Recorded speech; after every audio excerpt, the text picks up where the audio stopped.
Hello everyone, Clank the Geek here, welcome to a brand new video, hope you're keeping well, and welcome to my ranking of every film I watched in March of 2023. Oh, what a night. Late December back in 63.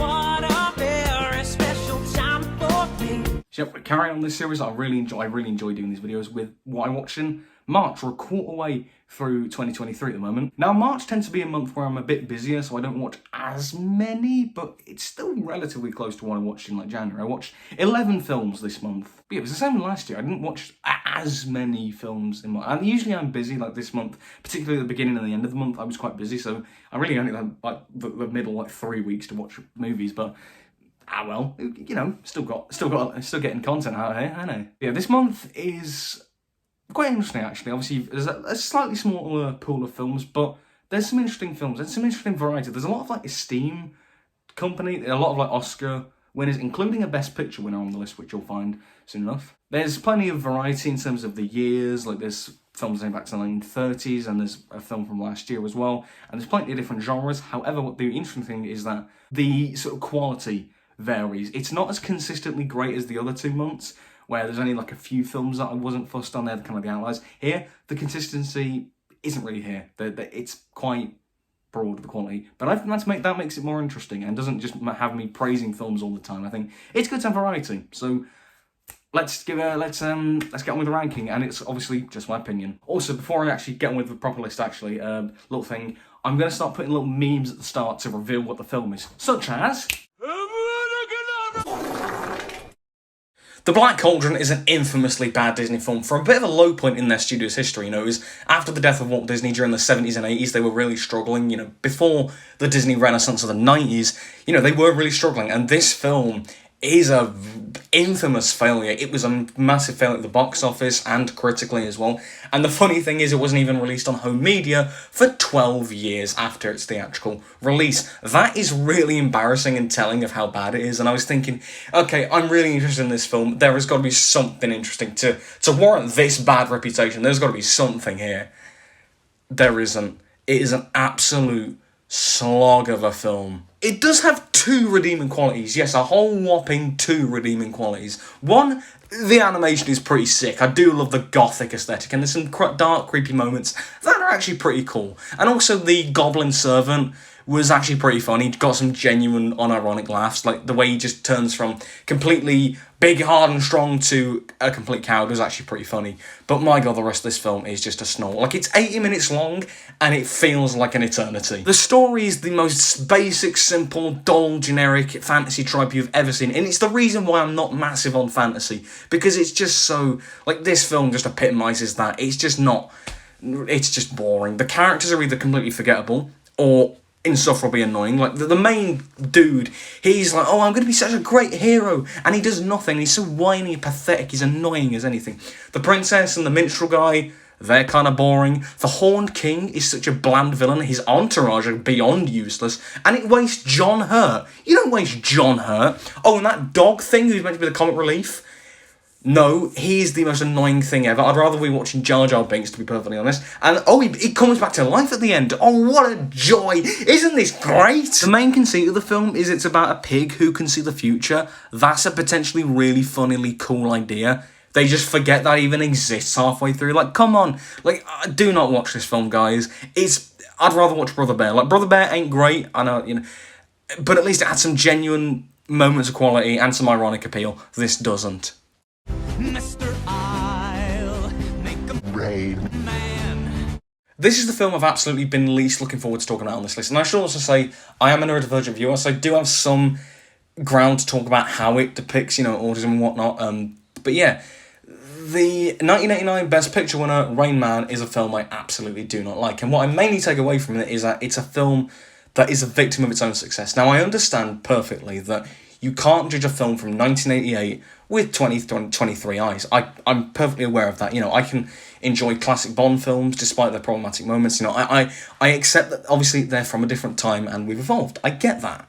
What I don't like about this film is that its depiction of autism is literally just, you still see it in media and like movies and whatnot. Even today, in the past 5 years, I can cite examples. The Predator, music. There's films that still use this depiction of autism as this like superhuman, like a superpower almost. Like it's just why are we still cribbing from this? Like more research has gone on in the past 30 odd years. Why are we still cribbing from this? It's not good. It just isn't. And do you want to know why this isn't a good thing to crib from?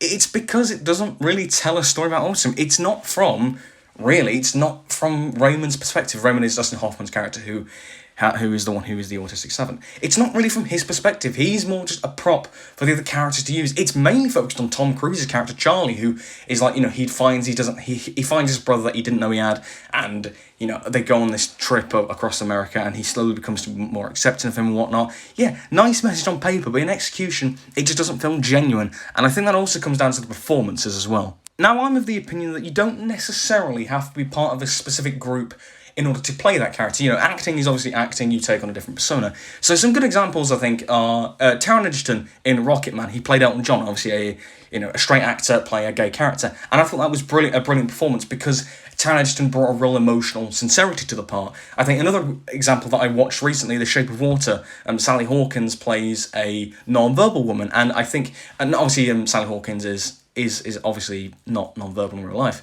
And I think what both of those performances show, there's a real genuine emotion to it. They feel like real people, real characters, despite, their differences in sexuality or ability or whatever it may be. Despite their differences, they are still people, they're still characters. And you don't look at Taron Egerton in Rocketman and think, he's the gay one. You don't look at Sally Hawkins in The Shape of Water and think, she's the non-verbal one. You look at Dustin Hoffman in Rayman, you think, he's the autistic one, because there's no character to him. He's just a bunch of autistic traits just put into a script. And Dustin Hoffman, I love Dustin Hoffman as an actor, but I do not like his performance in this. It just doesn't feel remotely genuine. It's just a bunch of traits just thrown on the screen, and that's not accurate. That's not an accurate representation of autistic people, because it is a spectrum. That people are different, and it's just, this ain't good. And the performance, let's just say, watching Dustin Hoffman try and have a meltdown is genuinely painful to watch. On its own, as a film, the story is really boring, and Tom Cruise's character, Jesus Christ, this guy is such an unlikable arsehole for about 75% of it, and it makes the viewing experience intolerable, borderline intolerable. Now, positives for the film, Hans Zimmer's music's great. I mean, when is it not? When the actors are given some really good stuff in the film, they are really good, and the film absolutely does not have malicious intent. I'm not going to imply that it does, because it doesn't, alright? And I think what really shines is when the film's being genuine, and when it talks about the kind of whole thing of parents often failing their disabled children, especially like back then when research wasn't as kind of widespread, and, these brothers connecting together, and I think that feels really genuine. And there's a really lovely moment towards the end where Tom Cruise, Charlie, says, "I love having you as my brother," and then Dustin Hoffman puts his head onto his head, and he says CHAR, main man, and it's like that, showing that love. It's like it's unconventional, but it's showing that love and it's showing that humanity, and it's showing why these two actors are fantastic, because even with this crummy story, they still pull through with some genuine emotion. And that scene it's a really lovely moment. So yeah, this film, it's not maliciously intended. It's absolutely not. And I listen, it's not awful, but it's dated. Working my way back to you, babe. The burning love inside. I love the Jersey Boys musical. It's stylish, energised, technically very well made, has great music, and it's just a really strong retelling of the Frankie Valli and Four Seasons story. And I went to go see it the other week, and I loved it, and the songs are stuck in my head. But this film adaptation from 2014, directed by Clint Eastwood of all people, really does pale in comparison. And I just think it's the execution which really kind of sinks this one. As the story and character beats, they're obviously the same as the musical, but it's the execution. This film very much goes for a more subdued approach. It focuses more on the drama, and it's less flashy and colourful, which, whilst I can respect, I already feel like the musical had a strong balance of the fun, flashy musical numbers that you enjoy, plus really strong, hard-hitting character drama.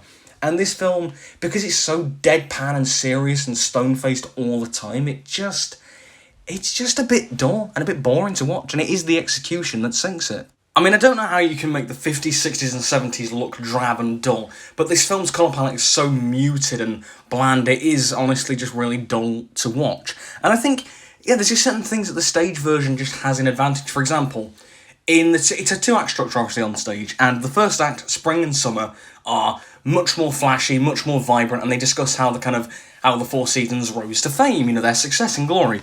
Then the second act, fall and winter, is about the drama and the scandals and the money problems and, Frankie Valli's personal relationship with his wife and kids, and how that was rocky in their time. It's that contrast that the first and second acts have, and it just has more impact. Those emotional beats in the second act have more impact because of the structure. Also, the breaking the fourth wall and talking to the audience in the stage version, because the actors have an audience to play off, it just feels much more natural and charismatic. In the film version, because it is more serious in tone, the talking to the camera just feels a bit cheaper, if I'm being honest. But yeah, I just didn't really enjoy this adaptation. But the musical numbers, the songs are still bangers, but that's not really the film that did that, is it?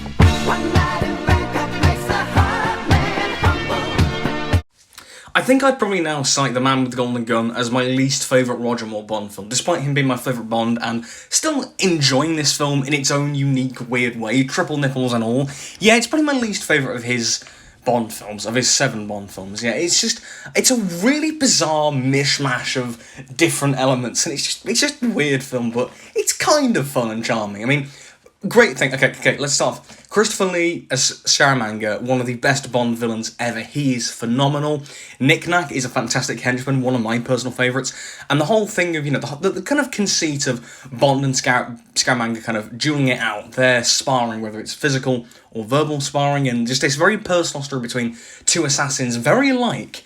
And when it's just that, it is 007 heaven. It is some of the best Bond that you can find. It's just so immersive. The acting, the direction, the script, it's so immersive, and it's just amazing. But the rest of the film is really, I don't know, it's all over the place. The script is rife with issues, like the story's a bit wild and doesn't really make a lot of sense. The Solex Agitator stuff is a bit wishy-washy. The film tries to go for a bit of a darker tone with the Scaramanga stuff, and he's more serious, and Moore is kind of more serious, which I like, but I don't really like the more Sean Connery moments, like with him slapping women and being a bit more blunt and a bit more aggressive. It doesn't feel genuine. It doesn't feel like, let's tell a darker story with a darker Bond. It just feels like, let's just do Sean Connery again. And if you watch behind the scenes stuff, it validates that, and it just doesn't feel genuine. And some of the seedier moments, like the more sexual moments, and any of the stuff with the Maud Adams Andrea character just really make me feel uncomfortable. I just don't really like it. And what confounds the issue, I think, is some of the very ill-placed comedy, like with Sheriff Pepper and the stupid slide whistle. Goodnight is a really hopeless Bond girl, but she's kind of funny because of it. There's some decent action, like with the car chase I really like. I like some of the kung fu stuff. Moore seems more physically active here, which is quite nice, and adds some believability. And the final act on Scaramanga's Island is just great. The direction's a bit naff, though. Like, it feels a bit cheap, and like the lighting and the sets just feel a bit cheap and stage-like. It's a mixed bag, this film, but it's kind of fun, I guess. That is not Robin Hood. Well, then, who, sir? The oldest film on this list, from the director of Casablanca, The Adventures of Robin Hood, is a real sort of golden oldie, and it's just a simple but classic and effective retelling of the Robin Hood stories and myths and legend. It's simple like that. It's a really well-made film, technically. The Technicolor, the location filming, the really well-choreographed action and sword fights. It's really good, the costumes and settings and whatnot.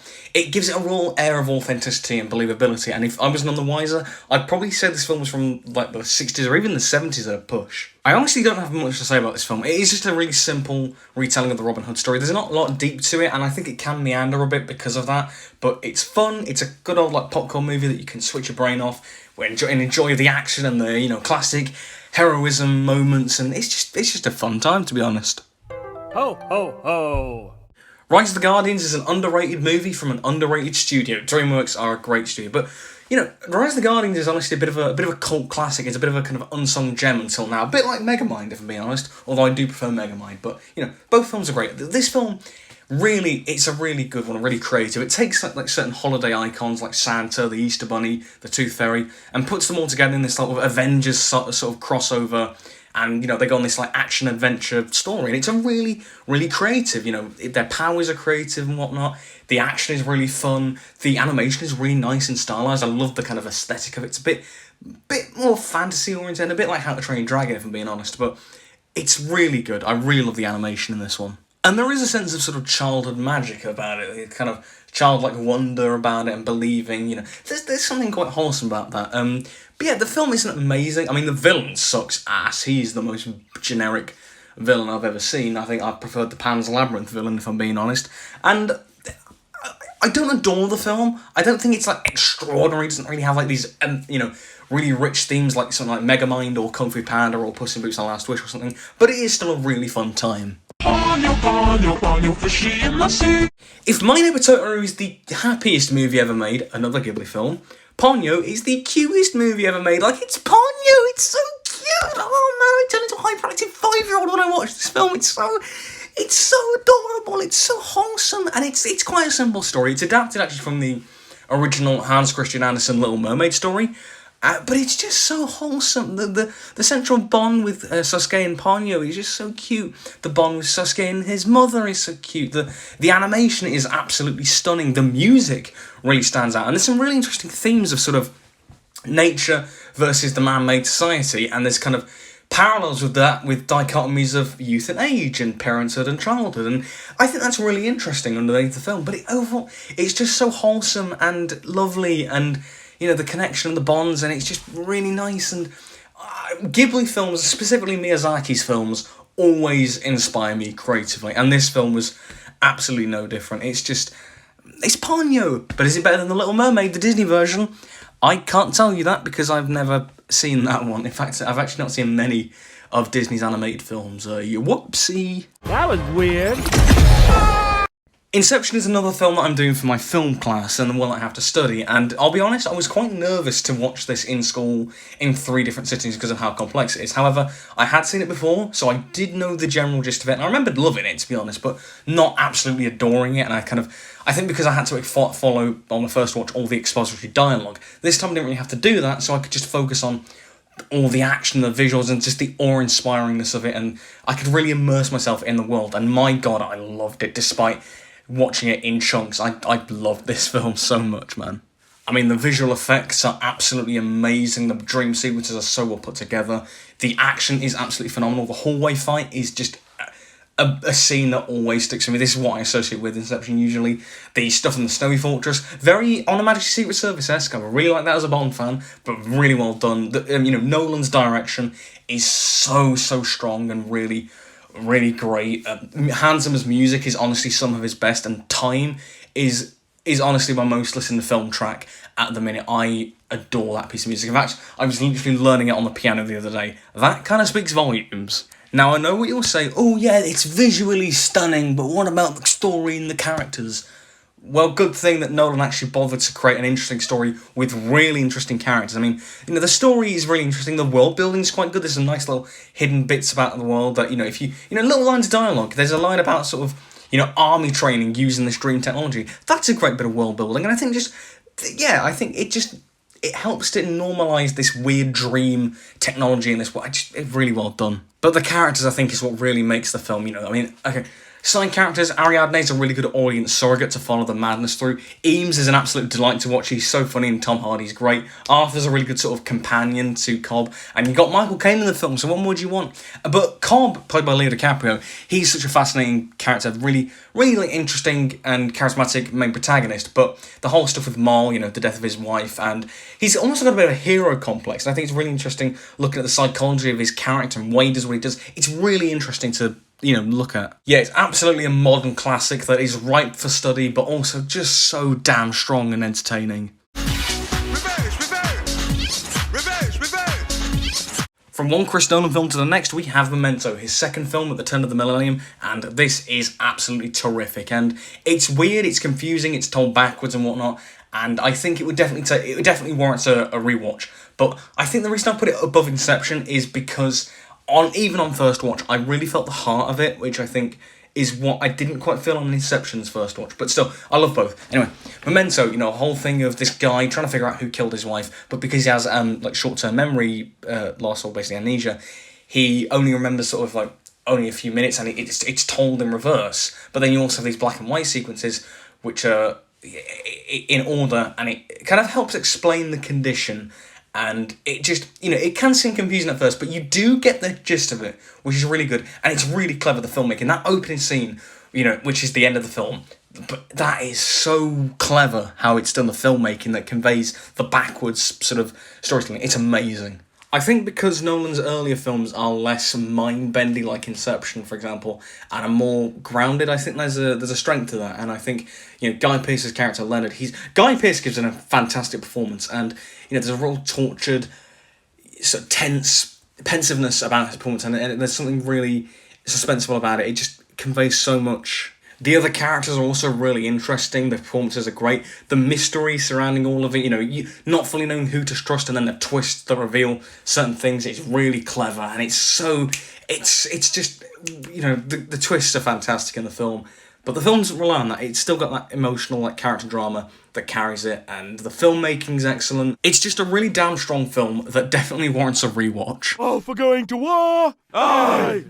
Now, as you know, Everything Everywhere All at Once was my favourite film of 2022, and it got nominated for Best Picture, which I was happy about because I loved that film, and I was hoping it would win. I was actually rooting for it, and I was so glad that it won Best Picture and all the other awards that it got. But I was thinking, before the Oscars, this isn't the film that usually gets a Best Picture win, so if it doesn't, I would be more than happy if All Quiet on the Western Front got it, because this film is absolutely relentless with its brutal depiction of war. It doesn't hold back, and there's the odd flaw, like some of the music and sound is a bit wonky here and there. Some of the, CGI and effect work isn't the greatest at points, but those weaknesses are decimated by its strengths. Now, of course, the All Quiet story has been adapted, various times in the silver screen format ever since the first book was written back nearly a century ago, and I think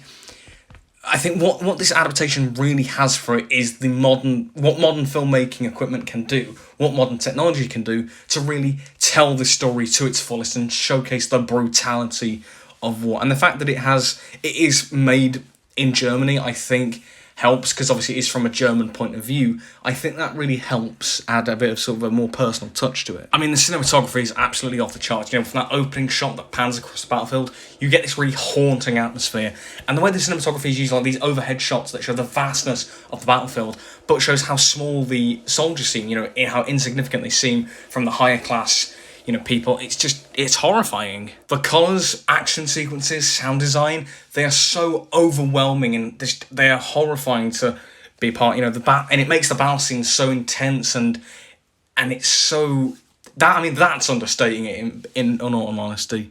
The brutal gore that's used, the way, you see blood mixed with puddles, it's horrifying, and it's just, and also the way the filmmaking is used to contrast the soldiers' experiences with the higher class people trying to sign a peace treaty. It's such a contrast, and shows how out of touch the officials are, and it's just horrible. But at the core of the film is a deeply human story carried by Paul, the central protagonist, and the actor who plays him is terrific, but he's really sympathetic, and shows true compassion for his fellow comrades, and just the way you see his life crumble throughout the film, it's tough to watch. The bit that sticks out to me is when he's in the crater with the other soldier, and he stabs him, and then he realises that he's just a human like him, and he has a wife and family, and that had me welling up, that did. This film is difficult to watch, but it's worth checking out. Say what again? Say what again? I dare you. I double dare you, motherfucker. Say what one more goddamn time. This is the question I've been asked for ages, the question I've been running from all my life, the questions I've been asked by my friends, family, and film class, and even my dog, probably. When are you going to watch Pulp Fiction? Well, on a lovely Saturday afternoon in March, that was the answer. I genuinely don't know what to add about this absolute masterpiece and one of the most influential, iconic films in history. What do I add that has not been said before? How can a film be this intelligent and yet appeal to such a mass audience? How does it do it? It's so clever, the different stories are interwoven, all the different details, like the briefcase and the non-linear story and how you could put it together and what order it is, and that debate on how does it work. Even I've not figured out how it works and how it all fits together. The dialogue is absolutely spot on. I've been quoting the royale with cheese stuff ever since, every time I go to McDonald's, I'm always quoting that. It's absolutely laugh out loud hysterical sometimes. The tension is amazing. It's so gripping and exciting and just such a good time. It's 2.5 hours long and feels like it zips by. All the different stories are really interesting. Even the Gold Watch stuff I think is really interesting. Man, there's so many great characters and so many great actors and performances. The music's amazing. It's just such a fun romp. There's so many interesting ideas and philosophical questions, especially with Jules. He's a really interesting character that Sam Jackson plays. It's just an absolute pop culture delight, and what else can I add? And that's my list, so hope you enjoyed it. What do you think of any of the films I've discussed in this video? Please let me know your thoughts in the comments below. What did you watch in March? I'll be really interested to know that. And also, give me all these film rankings, give me any film recommendations. I'm always up for checking out new things. But yeah, that's been Clack of the Geek, and here I am, signing out. Take care, everyone.